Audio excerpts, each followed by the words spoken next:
dia, boa tarde, boa noite. Sejam todos muito bem-vindos e muito bem-vindas ao nosso podcast Conta Comigo. Aqui tratamos assuntos da nossa área contábil e damos uma pincelada no mundo dos negócios. Hoje eu estou com a Vera Araújo. Me encantei assistindo uma aula dela num evento que a gente participou. Ela fala sobre tudo nessa vida. Hoje escolhemos um assunto em específico para tratar e trazer mais conhecimento para vocês.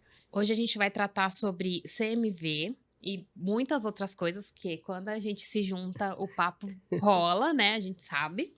E eu queria que você falasse um pouquinho sobre você antes da gente ir para o assunto. Então, fique à vontade, pode se apresentar, a casa é sua. Muito obrigada. Eu que agradeço o convite, é sempre um prazer. Eu sempre falo que chega um momento da vida que você começa a colher, né? O que você veio plantando, eu acho que eu estou vivendo um bom momento de colheita, essa é mais uma delas. Bom, falo de tudo na vida, mais ou menos. Você sabe que ontem eu vi uma entrevista que eu achei muito interessante, até me lembrou isso agora, aquela menina que fazia Hermione, perguntaram para ela ontem por que ela se afastou do mundo... Cinema, tudo, saiu das redes, não sei o quê. E ela falou do peso das pessoas, dela ter que responder perguntas sobre coisas que ela não sabia. Eu achei isso tão interessante, que isso bate um pouco até do que a gente estava conversando, o que é hoje a vida das redes sociais. Ela falou, eu comecei a sentir uma pressão e uma tensão, porque me faziam perguntas de coisas que eu não conhecia. E muito nova, né? E muito jovem. Bom, eu sou uma especialista em gestão de negócios na área de alimentos e bebidas.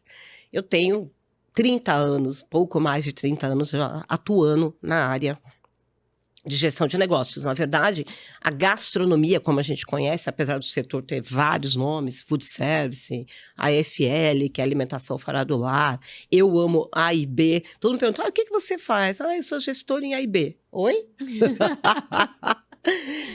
Alimentos e bebidas. Então, eu vim crescendo com o setor. Na verdade, o nosso setor ainda está em crescimento. A gente sabe que a área de alimentos e bebidas, principalmente quando você fala em bar, padaria, restaurantes, eventos, a gente ainda está falando de uma área que 30% está profissionalizada. E eu estou sendo generosa. A gente sabe, você que está na área contábil, tem clientes desse perfil, sabe que nosso setor ainda é muito amador. A gente vem falando de uma profissionalização a partir da década de 90. Eu trabalho na área desde 82, comecei como secretária de um dono de restaurante, eu estava terminando minha primeira faculdade, que eu fiz comunicação social. Eu sou relações públicas. Por isso que você fala bem. Muito obrigada. Gosto muito da área de comunicação, mas sou uma geminiana nata. Quando você é geminiana, você já nasce com uma boca a mais. Falando muito. Então, eu vim crescendo com o setor. Eu falo que eu devo muito, eu tenho muita gratidão ao próprio setor, porque eu fui crescendo junto e tive oportunidades. Tive pessoas que... Eu fui trabalhar em um restaurante... eu entrei no Vinheria 88, eu acho. Eu entrei, que era um dono de restaurante, um ano só mais velho que eu tinha 24 anos, ele tinha 25. Nossa. Mas ele tinha acabado de voltar dos Estados Unidos, com a obrigação, com o trabalho de tocar um restaurante novo, era um restaurante enogastronômico. Então, você imagina, na década de 80 ele já era... pioneiro, já era de vanguarda, porque era um restaurante enogastronômico, o primeiro restaurante que tinha rótulo próprio. Nós vendíamos sanduíche harmonizado com vinho. Isso eu tô falando na década de 80. Nossa, E aí depois esse restaurante foi capa. Quando ele veio, nós estávamos trocando de endereço, crescendo, saindo de um restaurante de 24 lugares para um de 70. Então, naquele momento era 1 quilo, foi capa da Veja como o melhor quilo de São Paulo. E aí eu trabalhei por uns 2 anos e pouco com eles, terminei a minha faculdade e fui trabalhar num buffet.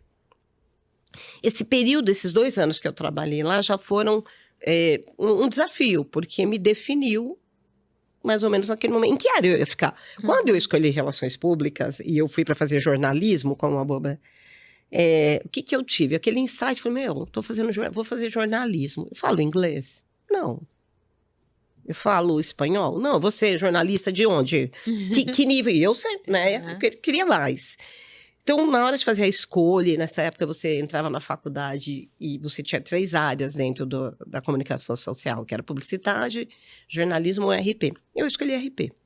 Só que, o que era relações públicas no Brasil? Vender livro. Nossa, eu lembro disso muito bem, era tão frustrante, meu Deus. Você encontrava lá, precisa de relações públicas. Nem se sabia. E eu vou te falar, hoje minha sobrinha faz relações públicas, minha afilhada fez. Hoje elas encontram agências, trabalho. Minha sobrinha já faz estágio com 19 anos na área. Você não tinha isso, você tinha empresas multinacionais, só que você tinha que ter muito mais preparo, muito mais conhecimento do que eu tinha naquele momento. Então eu fui crescendo dentro do próprio restaurante. Eu fiquei alguns anos trabalhando, tocando um buffet, que era um buffet muito mais ao público social, e aí tudo que eu tinha de conhecimento como relações públicas foi ótimo. E era uma mulher muito desafiante também. Então, Vera, você sabe cozinhar? Não, então vamos fazer um curso. Você não precisa cozinhar, mas você precisa saber responder ao cliente.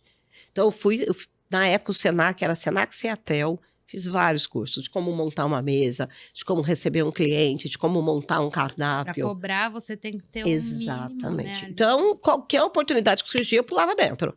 Muito bem. Fui crescendo. Voltei para esse restaurante onde eu fiquei mais 8 anos. E quando eu voltei, ele já tinha dado um super pulo. Era um dos melhores restaurantes enogastronômicos de São Paulo, voltado a um público B+, já era um à la carte, com outro perfil.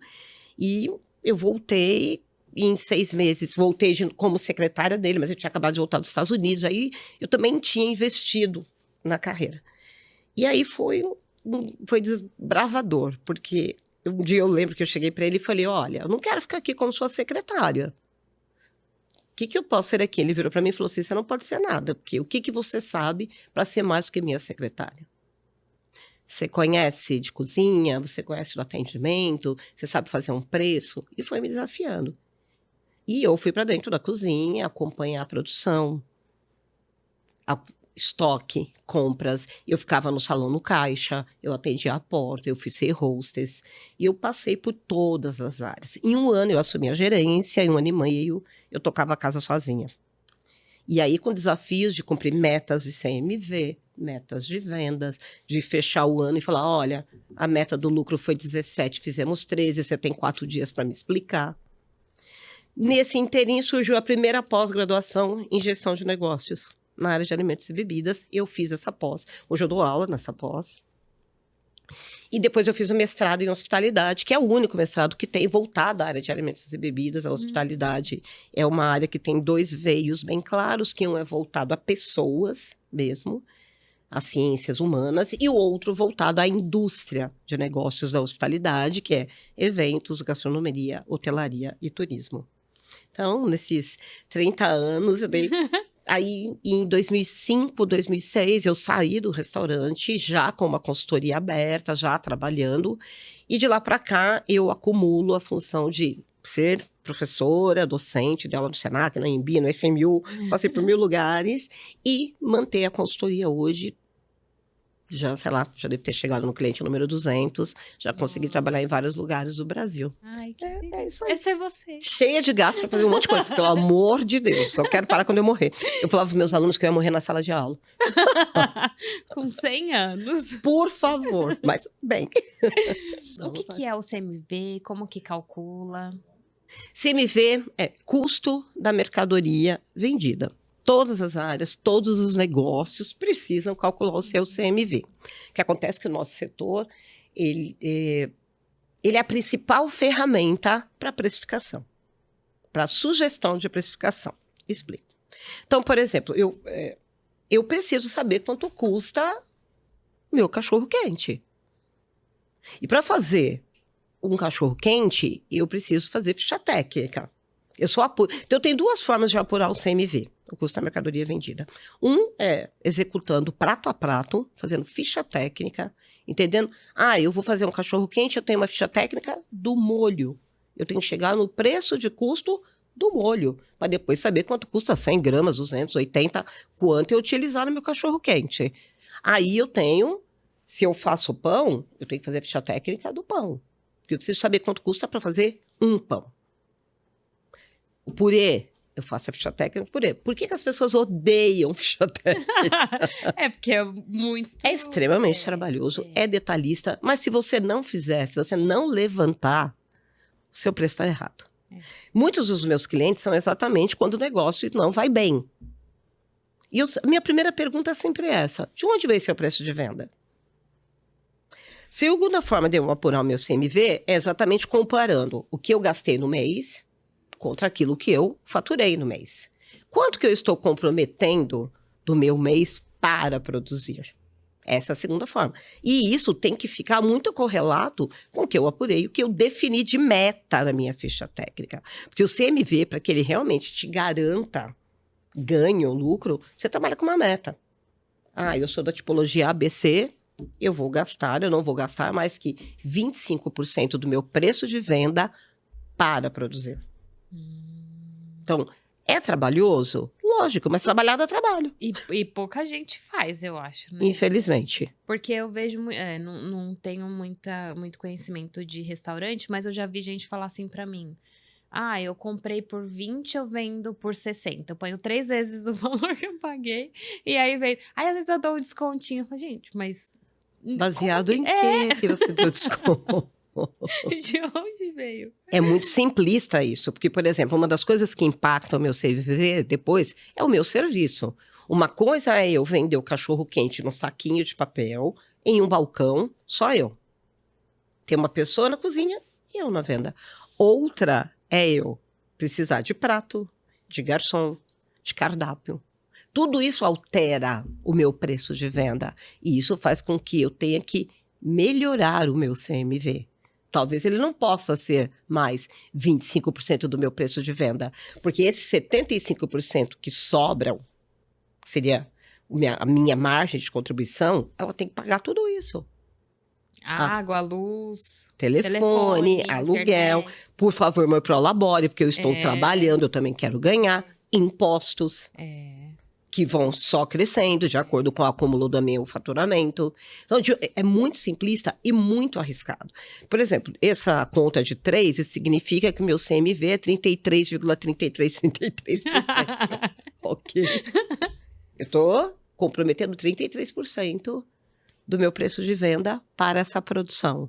Será que os 66 que sobram pagam tudo isso? Eu estou apurando? Porque quem não faz a ficha técnica não faz o resto. Ou, né, como sai o seu preço de venda? Ah, mas meu vizinho cobra X, mas seu vizinho compra de onde? Como que ele chegou nisso? Exatamente. Quem cozinha para ele é um cozinheiro, é um auxiliar de cozinha ou é um chefe de cozinha? Temos 3 patamares de salário completamente diferentes. O meu CMV é a garantia de que a minha precificação atende à minha necessidade de gastos e de lucro. Pelo amor de Deus, eu não quero ficar no 0 a 0. Né? Muita gente deve ficar. Como que contabiliza o estoque, se baseando no CMV? Estoque inicial, mais compras, menos estoque final. Isso é consumo.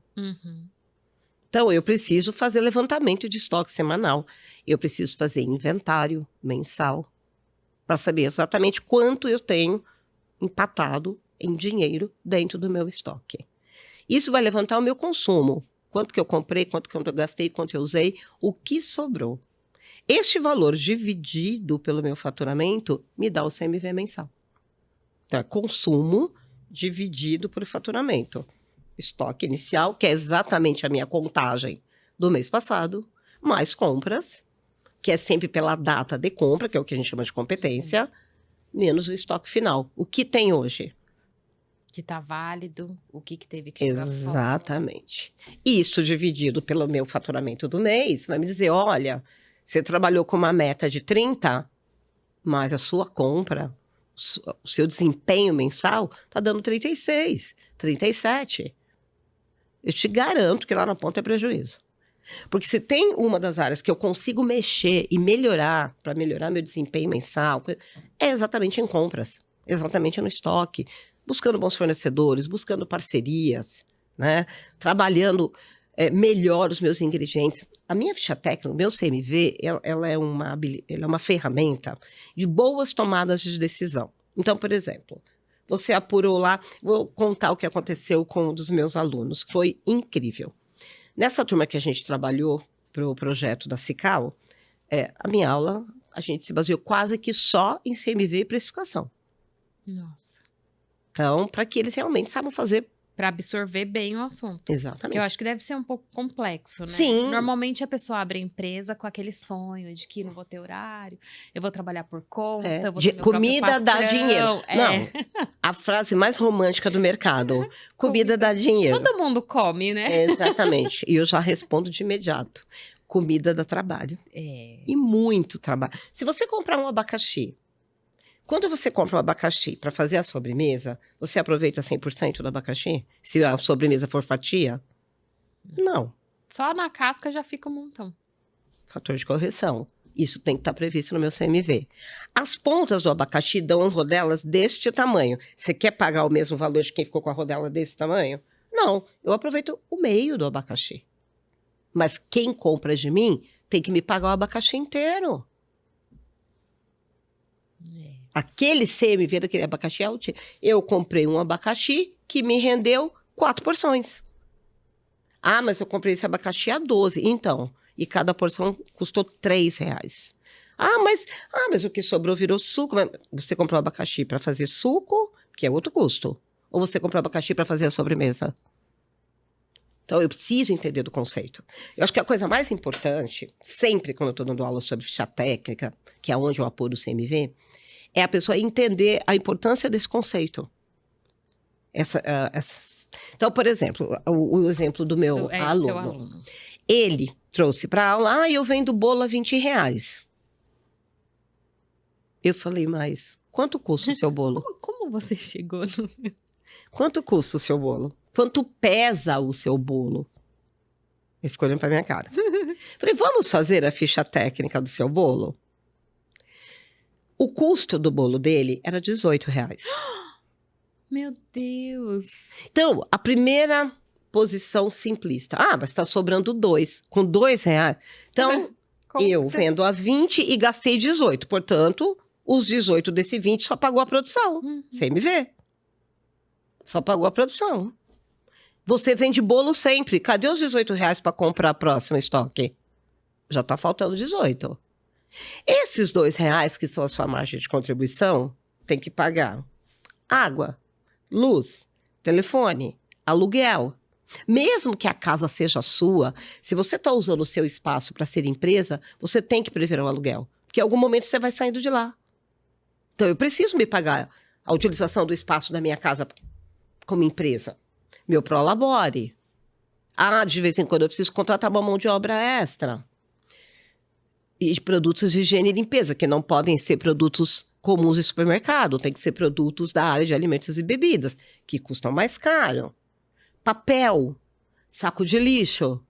A embalagem. A embalagem, que hoje é de 7% a 8% do seu valor de venda. O custo de embalagem é altíssimo, principalmente se você não comprar embalagem em quantidade. Você só derruba o custo da embalagem quando você consegue comprar acima de 3 mil. Se você vai sair e comprar 100 unidades, custa 3, 4 vezes o valor de uma compra em quantidade. Então, esses R$2 é troca de dinheiro. Saiu 18, entrou 20. Então, você vai... E quanto mais você vender, mais o prejuízo você vai ficar. Uma bola de neve. Que é o que é a resposta, as coisas que eu sempre... Mas eu faturo e nunca sobra. Eu falo, não, você está se devendo muito. Você contou na aula semana passada. Ai, Vera, saí daqui acabado, quase choro. Porque eu tô fazendo na minha vida. Falou, meu Deus, eu não acreditei. E aí eu falei para ele, o que você fez? Porque ele não poderia, porque aí você tem alguns impedimentos que vão bater no seu consumidor. Ele não pode chegar lá e dobrar o preço. Não vai vender mais.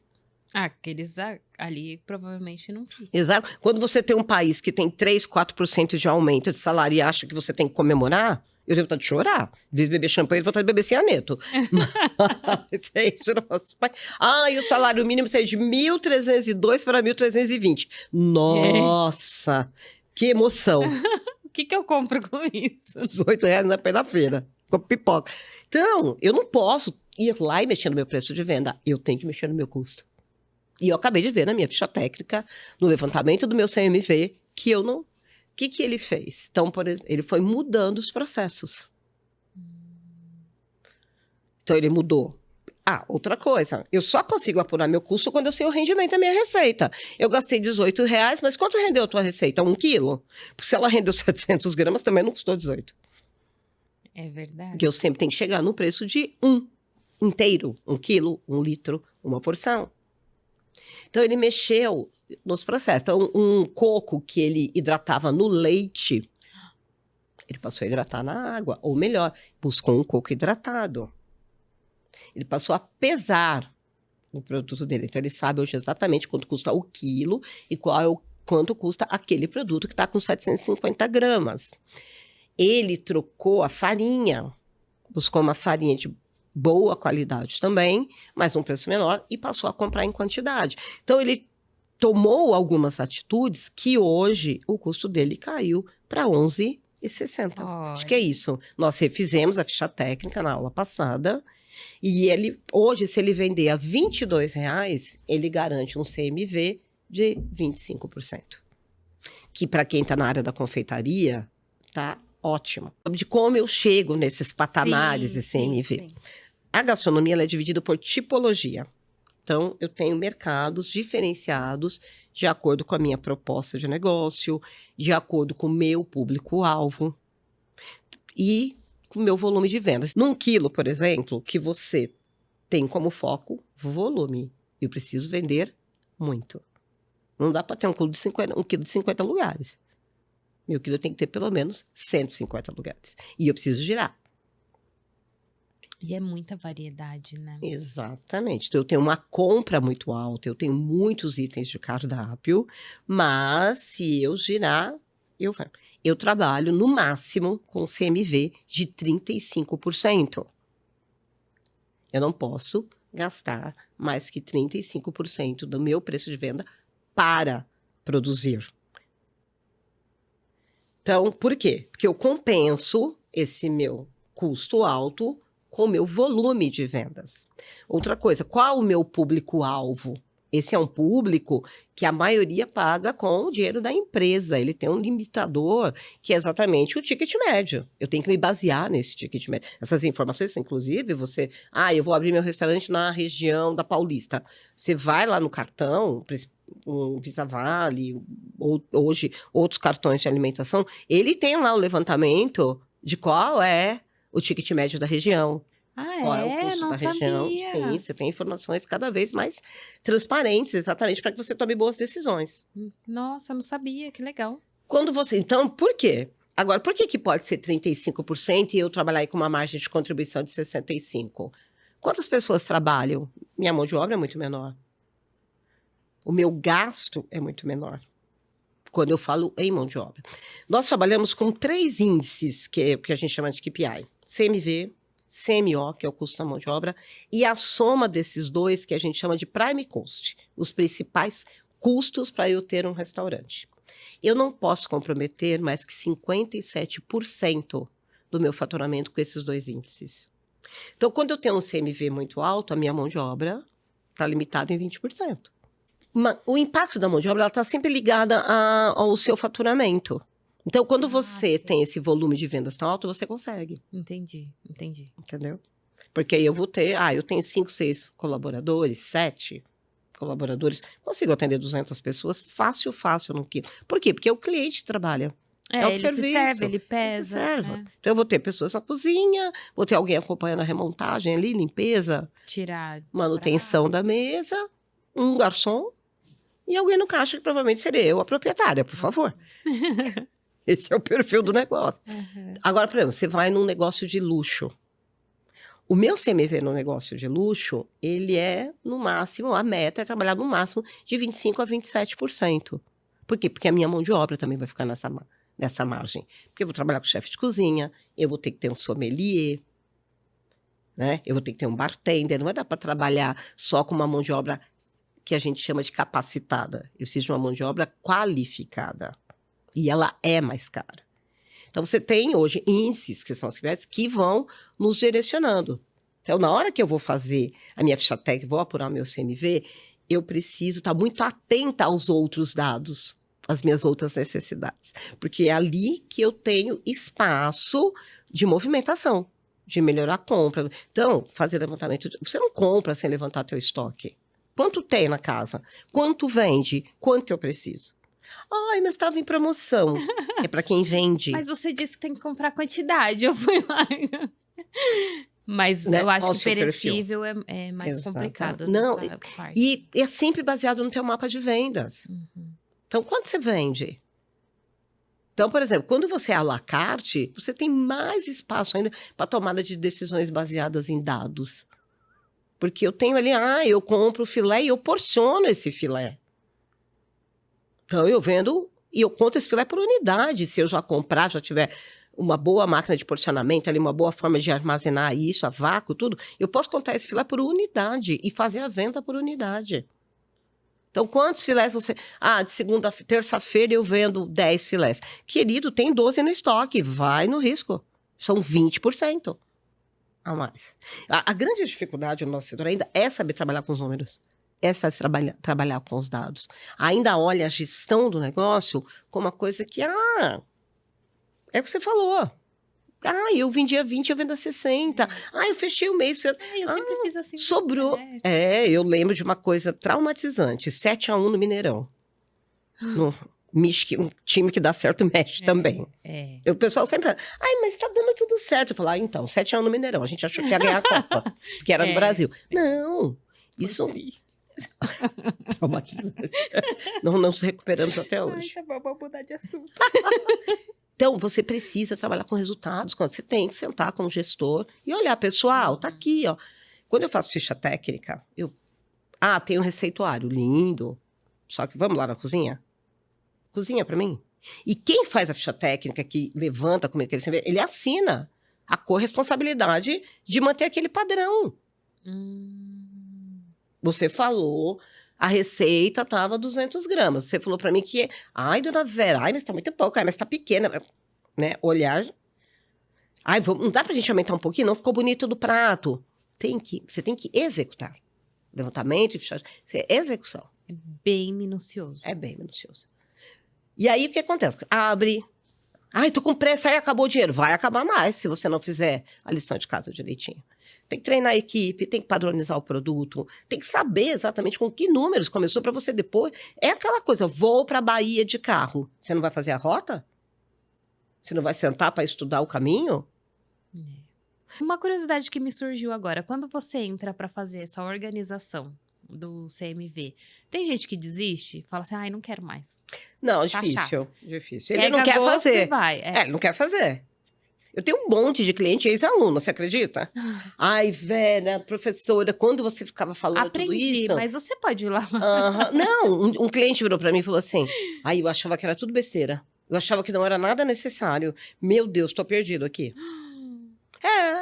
Porque não olha ainda a gastronomia com o tamanho que o negócio, não entende que isso é uma empresa. Não importa o que você vai pagar imposto bem, você vai pagar funcionário, você vai pagar sindicato. Quais os impostos que a gente pode considerar no CMV? A maioria...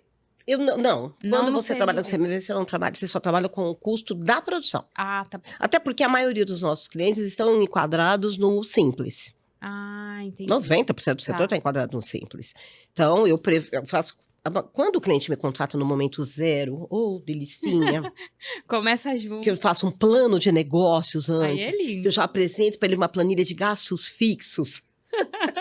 É lindo, Ponto de equilíbrio. E é isso, as pessoas falam... Eu lembro de um vizinho meu que era vendedor internacional, bambambam, assim, o cara viajava todo o Oriente vendendo coisas de utensílios, coisas de postos de gasolina. Um dia ele perguntou para mim com o que eu trabalhava. Aí eu falei... Ele olhou para mim e falou assim, nossa, plano de contas, BRE na gastronomia? Falei, meu querido, isso é uma empresa. Isso é uma empresa. Você vê como a educação financeira é uma coisa que deveria ser mesmo da escola. Hoje, eu acho que já começou... Eu ainda acho que é muito vago. Eu tenho um filho de 8 anos, às vezes ele vem com alguma história da escola, assim, de que ele aprendeu como que comprar não sei o quê, na cantina ele que se vira e tal. Mas na minha época, zero. Na escola a gente não teve educação financeira nenhuma. Então, porque a gastronomia, o setor dele ainda é visto exatamente... Eu acho perfeito, ele é um setor de inserção. Gente que não sabe fazer nada, vai lavar a louça, dá louça, aprende a lavar alface, dá alface. Daqui a pouco ele é meu confeiteiro, é meu garde-manger. Mas nem isso. As pessoas não sabem. O setor ele foi todo organizado por Escoffier a partir do Exército. Ele era um cara do Exército. Cada cargo dentro da área de chefe de cozinha, garde-manger, saucier, portionnaire, tudo é baseado em funções no Exército, com todas as regras, com todas as normas, os EPIs, né, os equipamentos de proteção individual. Esse desconhecimento é que impacta dessa forma e faz com que o setor fique pequeno diante até de quem rege o país, de quem governa. Porque a gente tem na mão toda a possibilidade de mudar um perfil de produção. O setor de hospitalidade, ele era, até a pandemia, hoje eu não tenho mais certeza, 3% do PIB brasileiro. Um país lindo, gigante, cheio de possibilidades enogastronômicas, gastronômicas. Hoje isso já é mais explorado. Mas que poderia ser 10 vezes o que é. Olha a Itália, olha a França, países muito menores que nós, que fazem uso do seu espaço, da sua plantação, da sua cultura, né, o vinho, a comida, como forma de atrair turista. Já viajei um pouco e todo lugar que a gente vai, vamos comer em tal lugar, vamos beber tal vinho, vamos em tal vinícola. A gente ainda não tem isso. Hoje a gente está brigando porque tem mão de obra escrava. Não. E você fala, nesse lugar não vou mais? Então a gente precisa investir, porque o nosso setor tem poder. Por exemplo, nessa casa de eventos, quando estamos com todas as salas locadas, nós produzimos, se todo mundo quiser happy hour, por exemplo, quando o cara vai lá e loca a sala, tem uma sala que é para 90 pessoas. Nós fazemos o café da manhã, um coffee break, o almoço, o café da tarde e um happy hour. Que pode ser... eu quero ir! O lugar é incrível. Pode ser happy wine, pode ser um boteco, pode ser... Nós criamos um rap que chama Américas, que a gente coloca comidas provenientes da Argentina até os Estados Unidos.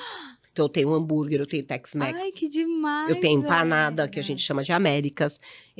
A gente está para criar um só italiano. Então, quando o cliente me contrata, e se as 4 salas quiserem isso, nós vamos fazer 20 refeições com a mesma cozinha. Nossa! Com a mesma cozinha. Porque eu tenho uma cozinha principal e mais 2 cozinhas de apoio. Que experiência ótima deve ser isso. Nossa, incrível, como eu falei, meu PhD. Nossa, que delícia! Nós chegamos lá com, assim, fazendo câmara fria, ultracongelador. Você revolucionou também a casa. Pegamos a casa, transformamos num avião e hoje a gente tem padaria, confeitaria. Nós vamos fazer da nossa padaria uma venda B2B.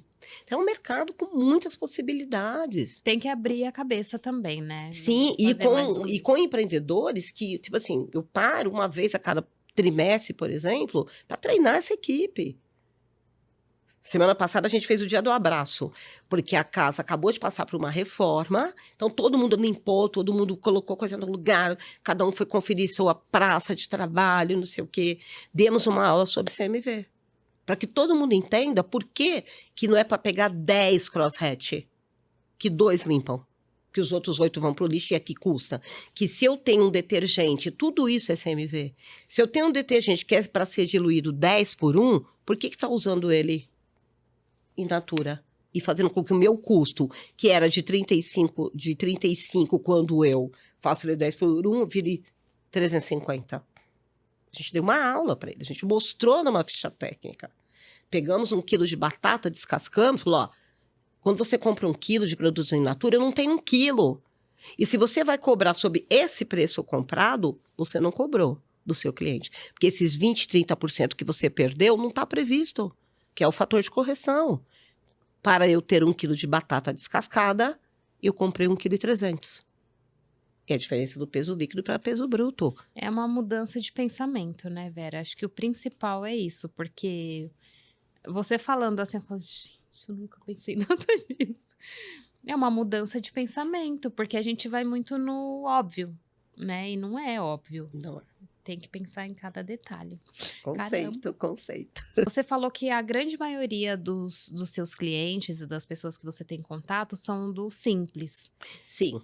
Lá no escritório a gente achava que era lucro real. Não.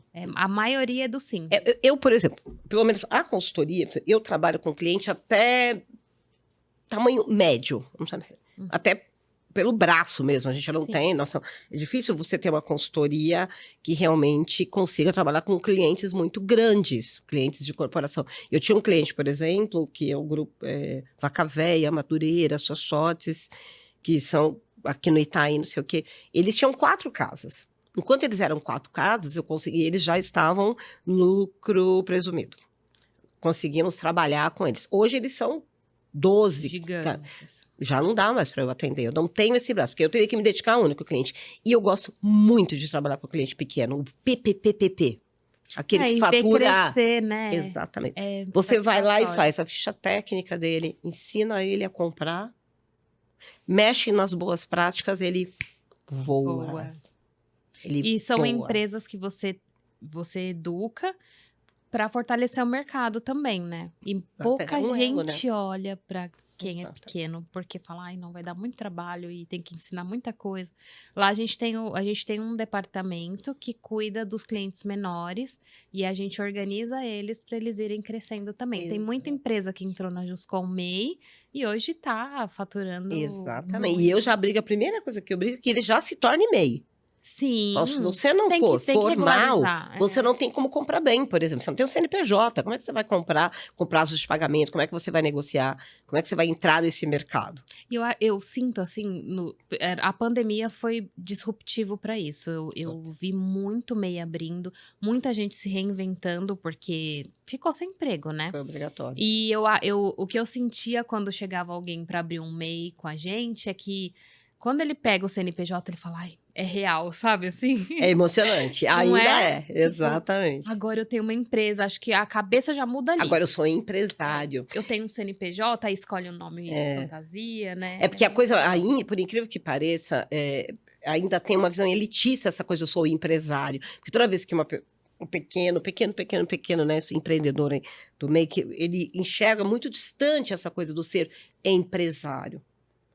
Até porque muitas vezes ele tem uma educação formal muito pouca, ele não tem nem o 2º grau completo, mas ele é um cozinheiro maravilhoso, ele é um confeiteiro maravilhoso, ele é um padeiro incrível. Eu fiz, dentro da pandemia, eu fiz muita padaria de quem começou a fazer pão em casa, porque foi o paraíso das padarias a pandemia, né? Eu fiz 3, 4, que Até hoje... a gente fez, em casa, tipo, tinha dia que você falava assim, meu Deus, eu tenho que inventar alguma coisa pra fazer. Exatamente. Eu fiz uma padaria que tem uns 2 meses, saiu na Veja, que participou da Rita Lobo. Demais. Falei, gente, que orgulho, que coisa isso é muito maravilhosa. gostoso. Um outro que abriu ali na Moca, pequenininho, isso aqui, que hoje é uma pizzaria que tá bombando. Então, que todos começaram fazendo seu pão ali, entregando na porta, não sei o quê. E começaram direitinho. Direitinho. Então, fui lá, arrumei.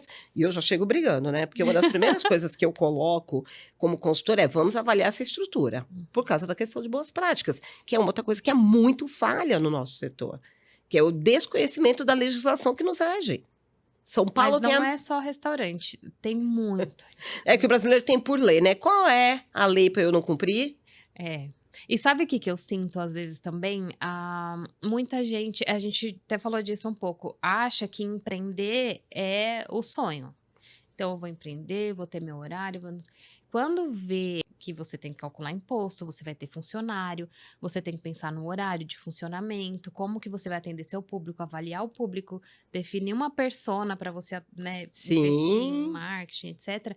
Aí a pessoa fala, ai, tudo isso, achei que empreendedor era tão fácil, era só ganhar dinheiro, acordar tarde. Nossa, imagina na área de AIB quando eu falo esse detergente não pode. Nossa. Oi? Essa Bombril, tira isso daí. Esse piso tá errado. Ai, eu falo, deixa eu jogar uma água nesse piso, porque se eu escorregar, a gente vai quebrar. Você faz isso? Sim, porque um piso... Vem com uma faca. Não, Nossa, né? Minha cozinha é faca, fogo e garfo. Vem com uma faca num piso que o cara me coloca um porcelanato na cozinha. Ele mata alguém. Ou ele se mata. Uma fritadeira. Tô trabalhando com tacho. Dá pra trabalhar com tacho, não tem problema. Só que ele espirra óleo o tempo todo. Num piso que escorrega, você pode sofrer um acidente fatal. Nossa, é verdade. Então, Também nunca tinha pensado nisso. Nosso setor, ele é extremamente exigente, ele é cheio de detalhes. Cheio de detalhes. Nossa. E detalhes que são fundamentais na hora que você quer buscar resultado. Você não planejou seu cardápio? Então, você vai lá, uma caixa de carne, não é carne, não é nem filé. Qual carne você comprou, pessoa? Que talvez o que você quer fazer com esse corte não é possível. Você não vai me comprar wagyu para fazer estrogonofe, não faz isso comigo, por Deus. Você vai comprar uma carne cara, de qualidade, de maior qualidade, para depois você fazer estrogonofe. Estrogonofe eu faço com um belo colchão mole, e eu já faço um bom estrogonofe. Então, qual corte de carne? Quais os pratos? Porque o cardápio inteligente, e isso impacta no meu CMV, ele tem a ver que eu comprei um ingrediente e faço 4 pratos. É só preciso mudar a cocção, a apresentação, o corte, o acompanhamento. Então, você tem que sentar. Então, não dá mais, não cabe mais no nosso setor essa coisa de que, comida dá dinheiro. Então, não, comida dá trabalho. Comida dá trabalho. E eu, para ganhar, eu gasto. Você não ganha sem gastar. Primeiro eu gasto, primeiro eu invisto. Eu conversando com o pessoal a semana passada, eu falei, a gente tem que entender que o nosso negócio deu certo quando eu recuperei o que eu investi. Então, este lucro, que é mensal, enquanto ele não chegar, eu gastei 100 mil, lindo. É possível fazer alguma coisa com 100 mil? Um negócio pequeno, que pode ser uma cozinha de produção, uma coisa que você não vai abrir para a rua, tudo. Sim. Então, eu gastei 100 mil. É a soma do lucro que vai chegar. Quando ele chegar em 100 mil, mais os juros do tempo que ele levou, é que meu negócio deu sucesso. Porque eu podia ter deixado esses 100 mil no banco rendendo.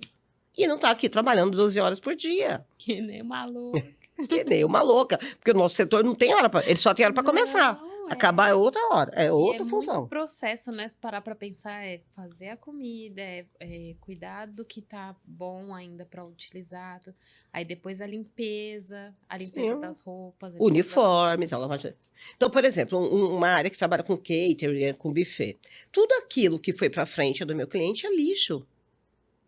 Então, qual o per capita? Quantas tortinhas? Eu tenho 20 pessoas. Quantas tortinhas de limão eu vou mandar? Se eu tenho 3 sobremesas. Vou levar 20 de cada? Vou jogar os 40% disso no lixo.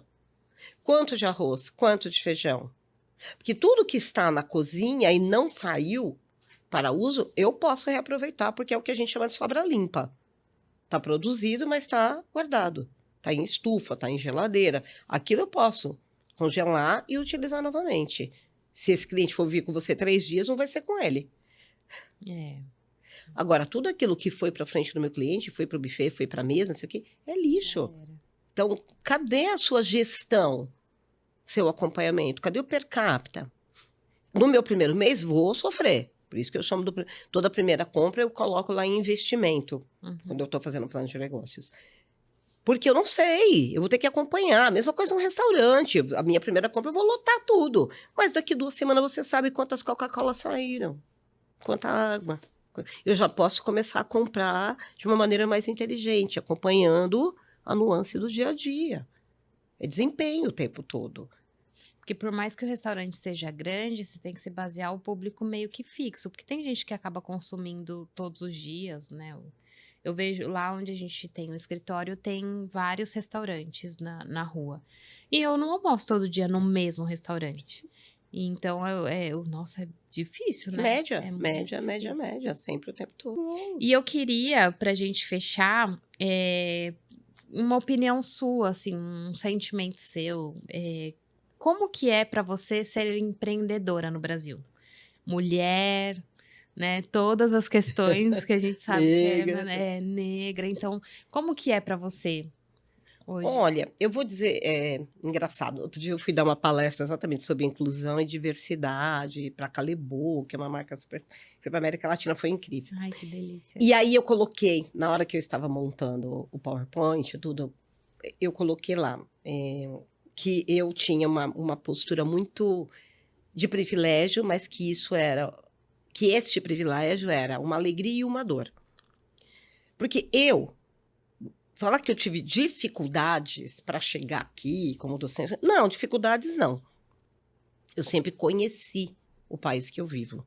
Eu tenho consciência de que quando eu montava um evento, por exemplo, então eu estou lá conversando com a cliente, eu fiz o cardápio, estou conversando com a cliente, e aí eu ia montar a mesa da cliente.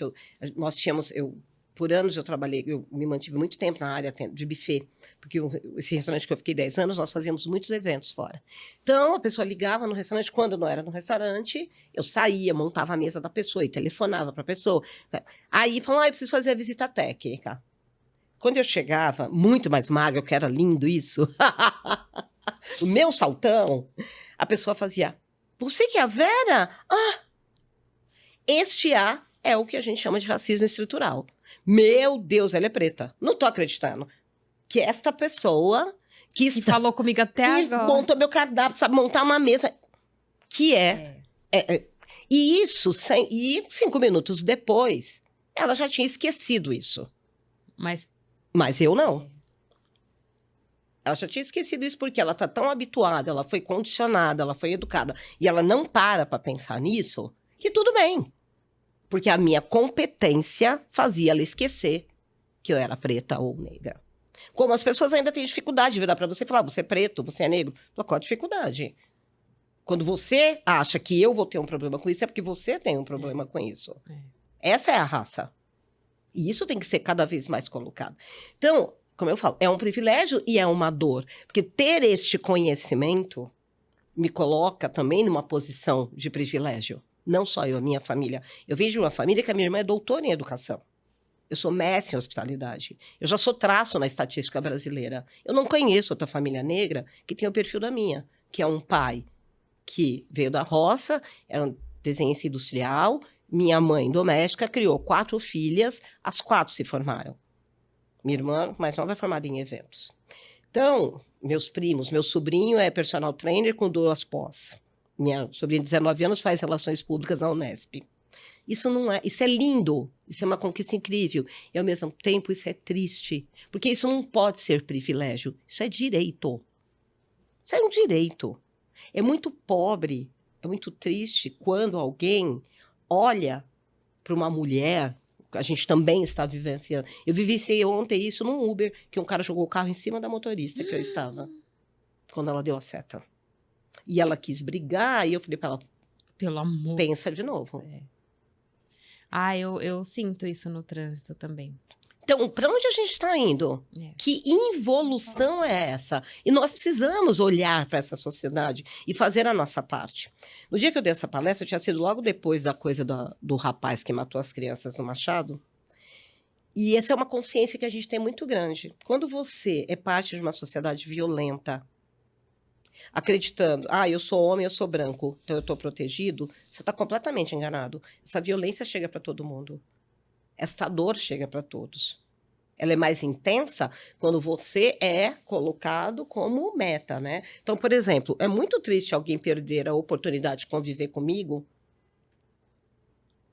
que me proponho a ser amiga, que cuido do meu cérebro, do meu conhecimento e coloco ele sempre a favor, porque eu sou preta. Porque eu sou mulher. Não sou eu que estou perdendo. Não sou eu que estou perdendo. Eu sempre tive essa consciência, isso é um assunto de mesa de jantar na minha casa. Só que tem que ser da mesa de jantar de todos. Porque quando eu estou numa sociedade que um professor concordou com o assassinato das crianças e ainda disse que foi pouco, eu estou numa sociedade extremamente perigosa. Doente. Então, eu faço hoje, eu fico muito satisfeita quando eu sou chamada hoje para falar exatamente desse tema. Porque é um ganho, é uma possibilidade de fazer com que as pessoas parem para pensar. Eu atuo. E o racismo, o preconceito do outro não vai me segurar. Ele só pode me segurar com uma bala. E olhe lá, né? E olhe lá, que é capaz de eu sobreviver. Então, mas a gente precisa falar disso. Eu uso isso muito a favor. Eu comando empresa de mulheres.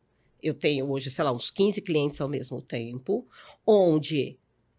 quando eu chego, não quem me contratou, porque já me conhece, mas aquele colaborador quer reagir. Até que eu tenha 10 minutos com ele e falo, querido, eu já não sou nem talhada em madeira de lei, eu já estou quase talhada no mármore, entendeu? Por quê? Porque eu olho para isso, eu vou ler sobre isso. A gente precisa Então, quando você tem consciência, você já colaborou para a transformação.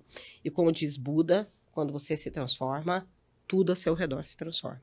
Verdade. Eu ainda não perdi a esperança, não. Acho que como empreendedora, uma coisa desse tamanho, mas com pessoas incríveis. Incrível. Um dia me perguntaram, você faz questão, porque eu tenho mulher, eu tenho gay, eu tenho hétero, no meu grupo. Falei, não, nunca escolhi as pessoas pela sua raça, pelo seu gênero, pela sua religião, pelo amor de Deus, pela competência. A maioria são meus ex-alunos, então também é meu legado. Orgulhinho, olhar e falar, como ela vai bem, foi meu. Fui eu que treinei, fui eu que ensinei. Tem um orgulho, tem um ganho nisso. Então, como empreendedora, eu sigo. É como eu falei, eu sigo e eu espero que eu esteja conseguindo contribuir para muitos outros, para muitos negros, homens, mulheres, para todo mundo que tem algum tipo de restrição numa sociedade sem valor como a nossa hoje, que eu esteja contribuindo para essa pessoa falar, opa, peraí que nós vamos falar disso e põe aqui de ladinho, porque eu posso fazer sim. Eu sou capaz, sim. Ninguém vai me convencer do contrário. É isso. Ai, maravilhosa. Obrigada, Vera. Que papo delicioso. Não vejo a hora de pôr no ar. Eu também. Me avisa. Aviso. Muito obrigada por ter assistido mais esse episódio do nosso podcast. E não esqueça de seguir a Juscom nas mídias sociais. Instagram, Facebook, LinkedIn, aqui no YouTube e também no Spotify. Muito obrigada e até a próxima!